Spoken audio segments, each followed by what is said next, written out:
Hello പിള്ളേരെ, എല്ലാവരും സുഖമായിട്ടിരിക്കുന്നു. അപ്പോൾ ഞാനിന്നൊരു സാമ്പാറിൻ്റെ റെസിപ്പി ആയിട്ടാണ് വന്നേക്കുന്നത്. അപ്പോൾ നമുക്ക് വീഡിയോയിലോട്ട് പോയാലോ.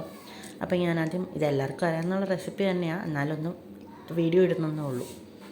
അപ്പോൾ നമുക്ക് ആദ്യം കുക്കറിലോട്ട് കുറച്ച് പരിപ്പിടാം. പരിപ്പിട്ട് കഴിഞ്ഞിട്ട് ഞാനിവിടെ കുറച്ച് പച്ചക്കറിയൊക്കെ എടുത്ത് വെച്ചിട്ടുണ്ട്. സാധാരണ എല്ലാവരും സാമ്പാറിലിടുന്ന പച്ചക്കറിയൊക്കെ തന്നെയാണ്.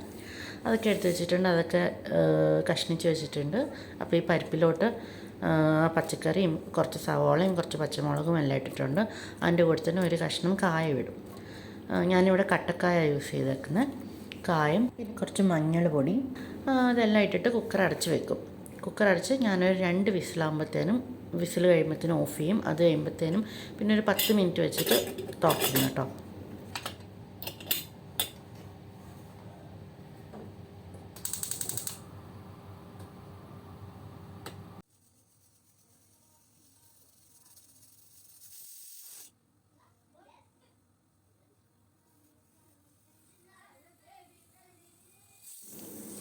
അപ്പോൾ നമ്മുടെ സാമ്പാറൊക്കെ ഇവിടെ കഷ്ണങ്ങളൊക്കെ വെന്തിട്ടുണ്ട്. അപ്പോൾ അത് കഴിഞ്ഞിട്ട് ഒരു പാൻ വെച്ചിട്ട് കുറച്ച് വെളിച്ചെണ്ണ ഒഴിച്ചു.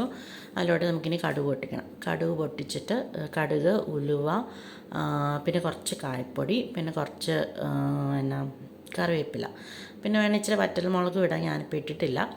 അപ്പോൾ അതെല്ലാം കൂടെ പൊട്ടിച്ചിട്ട് പിന്നെ ഞാൻ കുറച്ച് മഞ്ഞൾ പൊടിയും കുറച്ച് ഞാൻ സാമ്പാർ മസാല ചേർക്കണം. പിന്നെ കുറച്ച് ഒരു 2 ടീസ്പൂൺ മല്ലിപ്പൊടിയും ചേർക്കുന്നുണ്ട്.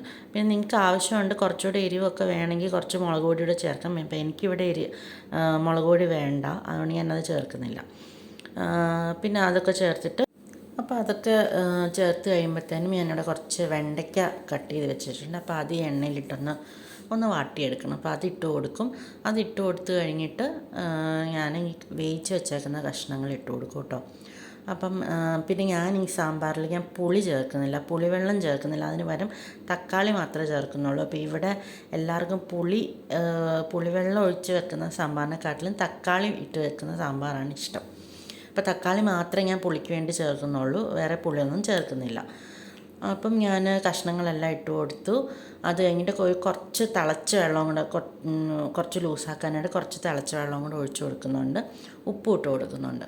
അപ്പോൾ അതൊന്ന് വന്ന് കഴിയുമ്പോഴത്തേനും നമ്മുടെ തക്കാളി ആവശ്യത്തിന് ചേർത്ത് കൊടുക്കും. ഇപ്പം ഞാനിവിടെ ഒരു തക്കാളി യൂസ് ചെയ്തിട്ടുള്ളൂ. അപ്പോൾ അതും കൂടെ ഒരു 5 മിനിറ്റ് ഇരുന്ന് തിളയ്ക്കുമ്പോഴത്തേനും നമ്മുടെ സാമ്പാർ റെഡിയായി കഴിഞ്ഞു കേട്ടോ.